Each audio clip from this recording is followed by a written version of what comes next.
Boa noite, Recap! Amém! Glória a Deus, gente. Meu Deus. Que mensagens poderosas.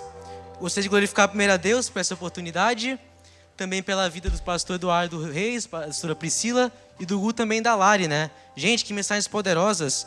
A Rai falando sobre regeneração do Espírito e a Mel falando de lei e graça. Hoje eu vim simples, eu vou dar a mensagem sobre a bondade de Jesus ou humildade de Cristo em João. Amém? E, gente, só para introduzir um pouco essa mensagem, eu gostaria de falar para vocês um pouco como que essa mensagem nasceu. Eu estava na minha casa e eu estava refletindo um pouco sobre a bondade de Deus. E o pensamento que me veio era que tudo que Deus ele pede para nós fazermos, Ele fez primeiro.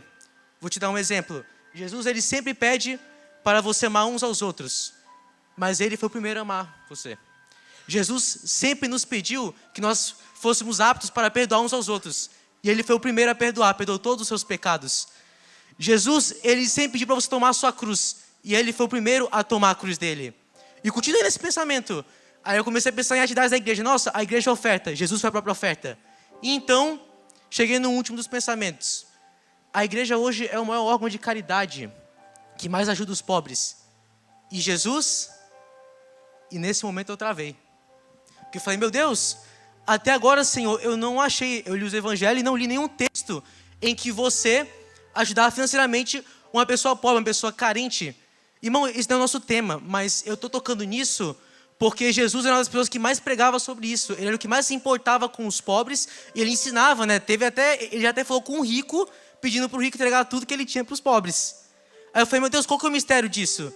Então, eu encontrei a resposta, que eu vou pedir para a nossa querida produção colocar agora o texto, em João, capítulo 13, versículo 21 ao 30. Glória a Deus, vou ler com vocês. Tendo Jesus dito isto, turbou-se em espírito e afirmou dizendo, na verdade vos digo que um de vós me há de trair. Então os discípulos olhavam uns para os outros, duvidando de quem ele falava. Ora, um de seus discípulos, aquele a quem Jesus amava, estava reclinado no seio de Jesus. Então Simão Pedro fez sinal a este para que perguntasse quem era aquele de quem ele falava. E inclinaram-se eles sobre o peito de Jesus, disse-lhe, Senhor, quem é? Jesus respondeu, é aquele a quem eu der o bocado molhado. E molhando o bocado, o deu a Judas Iscariotes, filho de Simão. E após o bocado, entrou nele Satanás. Disse-lhe, pois, Jesus, o que fazes? Faz-o depressa. E nenhum dos que estavam assentados à mesa compreendeu a que propósito lhe dissera isto. Porque como Judas tinha a bolsa, pensavam alguns que Jesus lhe tinha dito, compra o que nos é necessário para a festa, ou que desse alguma coisa aos pobres. E tendo ele tomado o bocado, saiu logo e era já noite. Glória a Deus. Eu comecei o versículo 21, ele não vai ser essencial, mas eu comecei só para você entender que nós estamos lendo justamente o momento do início da ceia no Evangelho de João. E para responder a pergunta que a gente criou lá no início, sobre Jesus na caridade com os pobres, eu gostaria de destacar o versículo 29. Porque olha só o que o 29 ele vai nos dizer. Ele vai nos dizer que os discípulos, só de verem Jesus conversando com Judas, eles já pensaram, é duas coisas, só pode ser duas coisas. Ou ele está pedindo para comprar coisa para a festa porque é a Páscoa, ou é porque ele quer que ajude os pobres. Ou seja, esse texto ele nos mostra indiretamente que o Senhor Jesus, ele tinha o costume de pedir para um discípulo ir e ajudar os pobres. Só que eu quero lembrar vocês, não é o nosso tema, mas por que eu queria falar disso? Porque eu queria que você fizesse essa pergunta no seu coração. Por que Jesus, ele pedia para alguém fazer aquilo que ele mesmo poderia fazer? Não faz sentido. Por que Jesus, ele pedia para Judas? Porque Judas era o tesoureiro, ele tinha a bolsa. Por que Jesus pedia para Judas entregar para os pobres se ele mesmo poderia? E a resposta é simples. A resposta está no resultado da ação. Jesus ele ensinava o seguinte, ele nos disse que quem ajuda os pobres, essa pessoa ela amontoa recompensas que são celestiais e não terrenas. Não é à toa que ele disse o seguinte, ele falou que todo aquele que abençoa, que ajuda o necessitado, essa pessoa ela não recebe contribuição de alguém aqui. Ela vai receber contribuição do Pai que está nos céus. Ou seja, quando o Senhor Jesus, ele dava oportunidade para alguém fazer algo que ele mesmo podia fazer, ele queria que essa pessoa recebesse o galardão dele. Ah, irmão, vou repetir para você. Toda vez que Jesus ele entregava um serviço, um trabalho para um discípulo, não era porque ele queria sobrecarregar o cara, era porque ele queria inserir esse cara na obra dele, do reino dele. Por isso você tem que entender que toda vez que Deus ele quer te dar um serviço, que Deus ele quer usar você, ele te dá uma oportunidade, não é para sobrecarregar você, mas é porque ele quer ver você firmado, ele quer ver você construindo no reino dele, porque você é filho de Deus. Glória a Deus! E o que me deixa mais louco nisso é a pessoa que ele escolheu para fazer. Escolheu Judas para fazer isso. Porque olha o que a Bíblia vai dizer. A Bíblia vai dizer, se você voltar no capítulo 12 de João, no capítulo 12 o texto vai dizer que ele roubava, que ele era ladrão, roubava dos povos, desviava o dinheiro. Ou seja, Jesus pedia para ele fazer a coisa certa, mas ele fazia a coisa errada. Só que eu já fico de maneira ilógica com Jesus, não consigo entender. Jesus, como assim? Estamos falando da sua bolsa, estamos falando do seu caixa, e você confia justamente para o Judas, Jesus?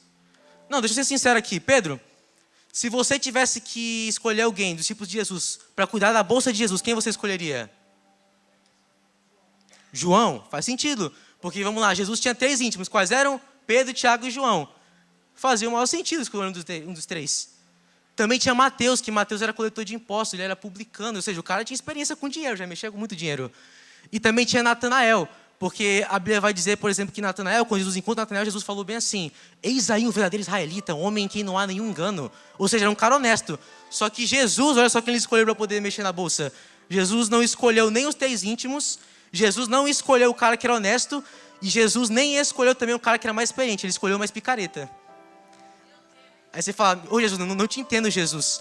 E eu entendo sinceramente que esse texto ele mostra que aquilo que Deus nos chama tem muito mais a ver com Ele do que com nós. Vou repetir, aquilo que Deus te chamou, que Ele te deu o privilégio, tem mais a ver com o caráter dele do que com o seu. Por isso que às vezes você pode olhar numa posição que Deus te colocou e você fala: Deus, eu não entendo, eu não sou a pessoa mais inteligente, não sou a pessoa mais capacitada, eu sou a pessoa que tem menos recursos, mas mesmo assim eu estou aqui, porque foi Ele que te escolheu. Nunca foi sobre você, sempre foi sobre Ele. Glória a Deus. E Jesus sempre dava a oportunidade para ele fazer o que era certo. Ele escolheu o errado. Mas eu queria dizer para você que Jesus também te dá a oportunidade de fazer o que é certo. E como que você justamente não é como Judas? Como que você pode fazer para não ser parecido com alguém que deu errado?